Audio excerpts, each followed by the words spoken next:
Sometimes, life gives us periods of deep loss, isolation, and uncertainty.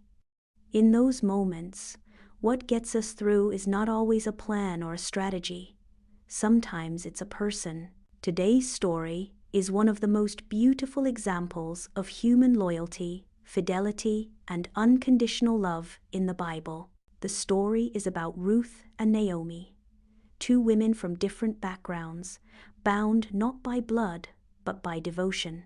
This story teaches us that love doesn't have to be loud to be life-saving, but that love could be a powerful friendship that burns in the darkest times.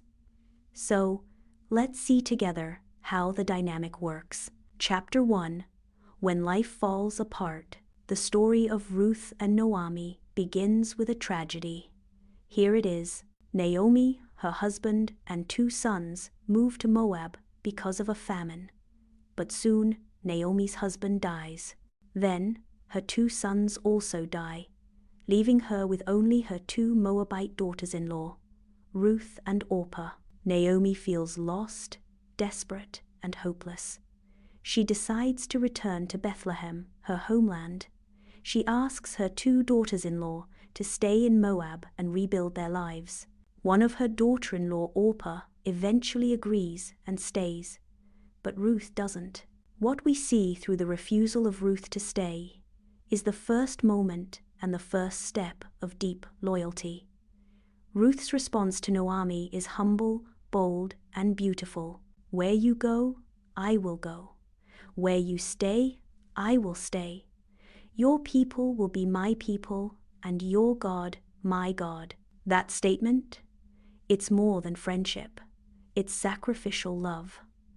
Ruth chooses to walk into uncertainty with Naomi, rather than take the easy way out. Chapter 2: Choosing love rather than comfort.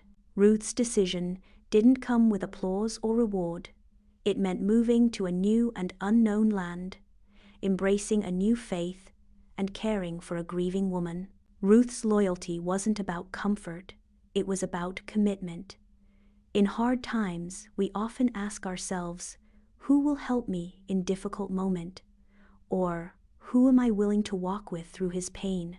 If the story of Ruth and Naomi speaks to you, please take a moment to like, comment, and subscribe.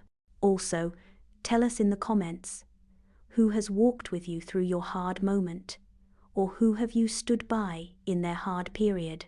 Chapter 3: Small Acts and Big Impact. When Ruth and Naomi arrive in Bethlehem, they're poor and hungry. So Ruth starts gleaning leftover grain in the fields, a practice allowed by Jewish law, for the poor and miserable people. In his journey, Ruth meets Boaz, a kind and generous man who notices her dedication to Naomi. Infatuated with feeling for Ruth, he makes sure she's safe and cared for. What's incredible is that Ruth doesn't try to be a hero. She just keeps showing up for Naomi day after day. And those simple actions of kindness and faithfulness catch the attention of others.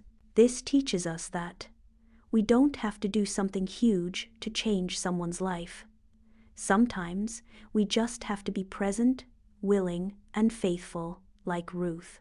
Chapter 4: Redemption through Relationship. Subsequently, Boaz marries Ruth and becomes her kinsman redeemer, someone who steps in to restore a family line. And this marriage brings us to the most interesting part of the story.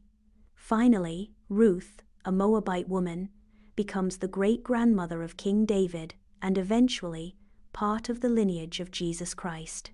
This story of Ruth and Naomi, that started with pain and loss, ends with joy, hope, and legacy. Naomi, who once said, "Call me bitter," now holds her grandson in her arms.